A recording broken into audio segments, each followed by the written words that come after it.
अकोला शहरामध्ये कोलखेड चौक मधील एका कापडाच्या दुकानात एक कोल्हा अचानक शिरला।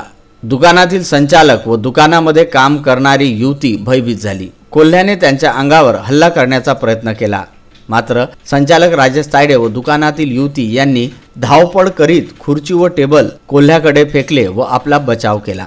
त्यानंतर लगेच शटर बंद करून कोल्ह्याला आतमध्ये डांबून घटनेची माहिती अकोला वन विभागाचे वनरक्षक राजेश बिरगट यांना देण्यात आली। तात्काळ वन विभागाच्या टीमने घटनास्थळी पोहोचून जाळ्याच्या सहाय्याने कोल्ह्याला पकडून पिंजऱ्यामध्ये जेरबंद केले। कोलखेड चौकामधून दूरध्वनीद्वारे न्यूज कलेक्शनमधून फोन आला किंवा कोल्हा प्रजातीचा वन्यजीव हा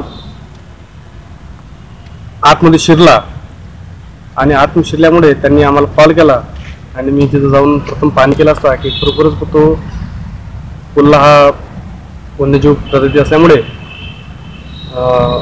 वन परिक्षेत्र अधिकारी अकोला श्री गोळे साहेब आणि वनपाल बिबिगिते यांच्या मार्गदर्शनाखाली रेस्क्यू टीम नेऊन तिथं प्रथम शटर उघडलं आणि त्याला जाळीद्वारे आम्ही श्री बारकाळणे मार्ग वन्यजीव रक्षक अकोला यांच्या मदतीने आम्ही रेस्क्यू करून तो चांगल्या